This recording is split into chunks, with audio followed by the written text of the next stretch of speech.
All right, let's do some D Tuesday stuff here on the United States of Soccer. Diving in to talk to head coach of the first place team in the Western Conference of the USL. I guess it's the USL Championship now. I got to get used to that. Braeden Cloutier is on the line with us now. Braeden, how are you? I'm doing well. How are you? I'm doing well. Congratulations on being in first place. I know it's not a job done yet. As you look at your last couple of games and you look at the standings, is first place an important thing for your team right now? Absolutely. 100%. I mean, that was the first and foremost our initial goal. We're just taking it game by game right now, and obviously we just have one game left against Reno. And once we get through that game, hopefully we're Western Conference regular season champions, and then the focus becomes the playoffs. Well, when you look at the standings and you look at the math, it's not exactly in your hands. Does that bother you? Is that something you have to concern yourself with? If at the end of the day you guys take care of business against Reno and Phoenix still catches you, is that something that hurts the morale of your team? No, I don't think so. I know, going into last weekend, definitely, it wasn't in our hands after our result on Saturday night, and Phoenix is tied to Reno. It gets us closer to it being in our hands.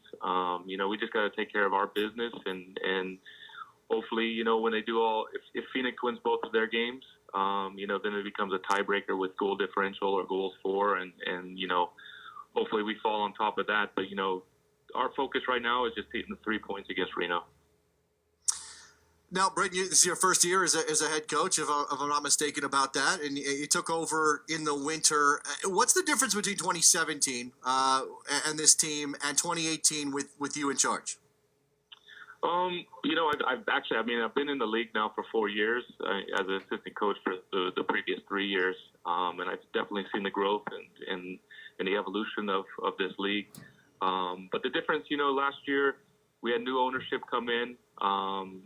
We got off to a little bit of a late start when it came to the recruitment and the signing players, and with Logan Paz as a new head coach at the time as well. He leaned on me to kind of get familiar with the league itself, and then together we worked to try to build out a roster. And I think a lot of that was just, we fell a little bit behind the 8 ball when it came to what was available for us in regards to players. And plus, the schedule didn't do us any favors either. We had a pop-up stadium as our stadium that we play in now was getting finished, and we had a ton of games in hand, which, in theory it looks good, but in reality it's difficult when you're chasing points to get the wins. And unfortunately, we just kind of fell short last year. But this season, with me taking over and with the help of my chief scout and assistant general manager Peter Nugent. We were well ahead of the curve than I think any time in the history of this club, and we identified players early on, and we knew that there was a few different windows of opportunities when it came to, established USL players. Then it becomes, the international market, and then you end up having the market of players from MLS teams that either don't make an MLS roster or get released.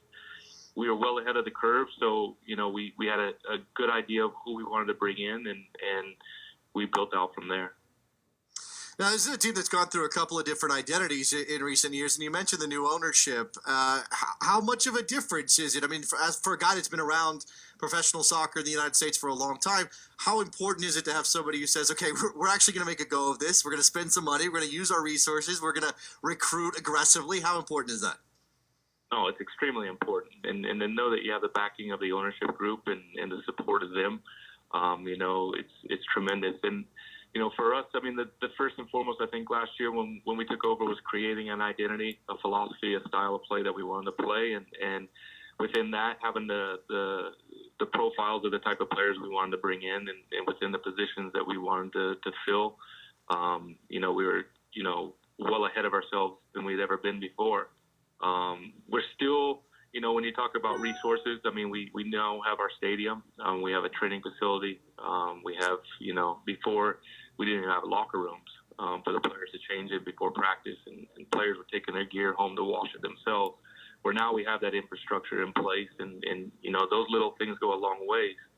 But definitely, I think, we're still a little bit on the smaller market when it comes to budget, so we have to be creative. We're not a team that can go out and spend have a budget of a couple $1 million and spend a little bit frivolously, and we have to be creative, and that's what we did this year with a lot of the resources and networking and the people we know within MLS, and we have several players that are in on loan, and with Peter Nugent and his contacts in Europe, we've been able to identify and bring in talent that extremely high level players that are coming in with an extreme pay cut to come here and be a part of this, and they've all bought into it, and unfortunately it's all worked out.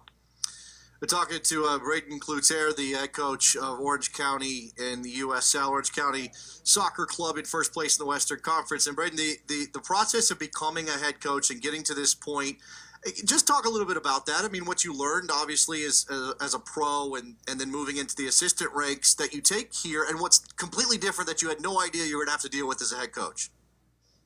And even before that, I mean, I coached in youth soccer as well. I was a part of a West Coast football club out here in Orange County that gave me the opportunity to begin my coaching career, and having those experiences and having to deal with, I don't know if you're familiar with Orange County, but I mean, it's a pretty affluent community. People have quite a bit of money, and so when you're dealing with those kind of parents who expect a lot of from their coaches, and I think it definitely helped me. It's not only about X's and O's, it's about managing, and so it kind of gave me an opportunity in the youth soccer ranks, and then I moved up and I coached with the Galaxy Academy for a few years, and then got into the professional game here in Orange County. But I think the biggest challenge for me, and the things that I learned throughout the years is just, it's about managing, but it's also about being yourself, and not deviating away from your personality and just being true to yourself, and at times, getting out of the way of yourself. And I think, the things that I've learned over the years as a player from different managers and different coaches that I had, also helps, solidify how I am as a coach. And I think any coach can tell you, I think the most difficult and the most challenging things of this job is having to tell a player that he's not going to play, and having to deal and manage with those type of situations. And it's never easy. You have a full squad of players that all want to play, and unfortunately you have to put out a lineup of 11 players. So, I think those are the challenges of the managing. When it comes to training sessions and the X's and O's and the tactics and the strategy, have been a challenge, but I think, with the support system that you have, you get through those kind of obstacles. But I think the man management has been the most challenging. Now, again, you've had a very successful regular season, no matter where you finish, first or second, and you do have an opportunity here to be first place, which would mean home field throughout the playoffs. And I guess my question is, do you have a sense of how managing in the playoffs will be different from managing in the regular season because of the do-or-die nature? Yes, 100%. I've said all along, I think, in this country, everybody pays, so much attention to playoffs, whatever sport you're in, whether it's baseball or American football or basketball. And sometimes the regular season gets lost. But to the soccer purists, how difficult it is for 9-10 months to grind 34 games. There's a lot of ups and downs and adversity that goes through an entire season. To finish on top, is a tremendous feat. When it comes to the playoffs are almost like a brand new tournament because, in our league, it's just a one-off game. And, we've experienced it here at this club where we squeaked into the playoffs 2 years ago and got the 8th seed. And then, we go to Sacramento and we beat them in the very first round and they were the number 1 seed. So anything can happen. It's definitely something that you just got to tighten everything up when you get into the playoffs and make sure you don't leave yourselves exposed because, one goal could ultimately cost you that game and then you're knocked out right away. Do you think you're going to have to fight against an instinct to coach differently? I mean, I know you probably don't intend to coach differently. You know what your team can do. But every time we get to the playoffs, coaches, a lot of times coaches go a little bit more conservative because the margin for error feels smaller.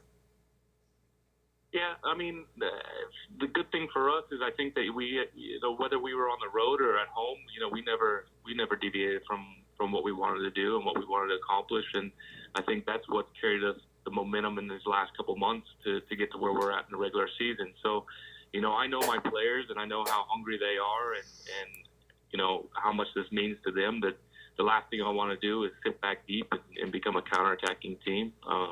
So we're not gonna change our ways and our philosophy of how we want to play. It's just shoring up a few little things here and there, and to make sure we're not leaking goals.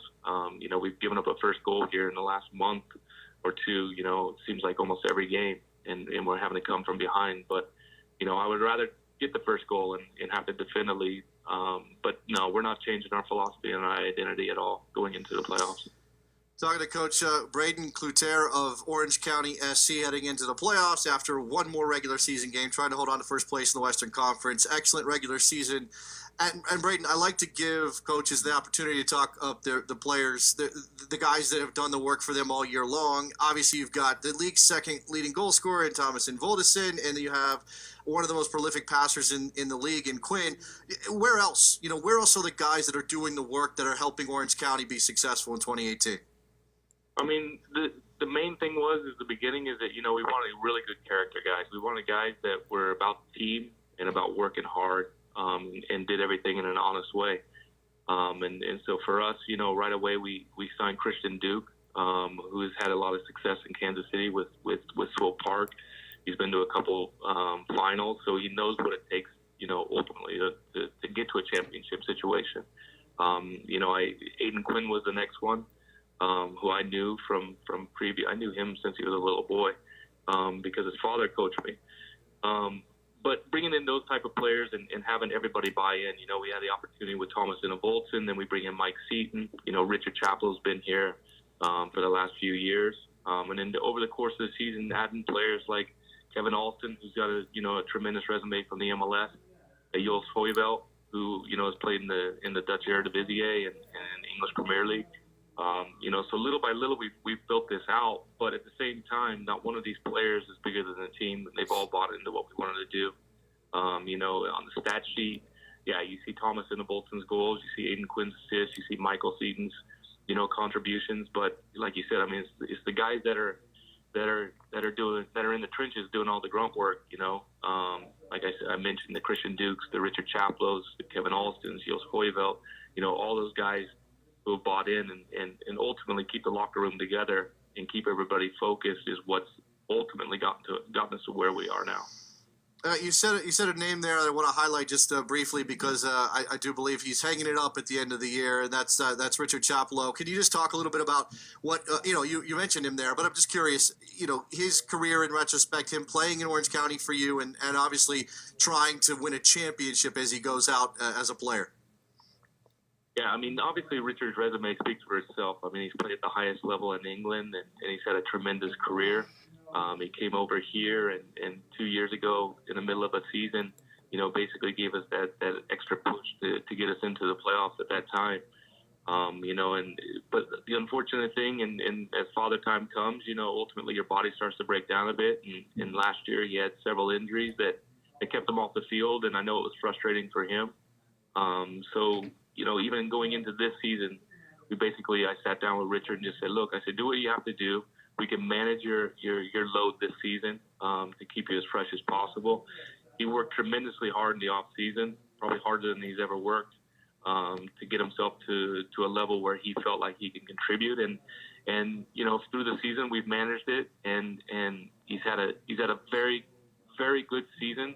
Maybe quietly on the stat sheet, but like I said, what Richard brings is more in the locker room and the leadership role that he has here at the club, and he's been a fantastic ambassador to the club. He's been a tremendous support for me and our staff, and ultimately for the players. He's been a leader, and he takes charge of the extracurricular stuff that we do off the field or outside the field.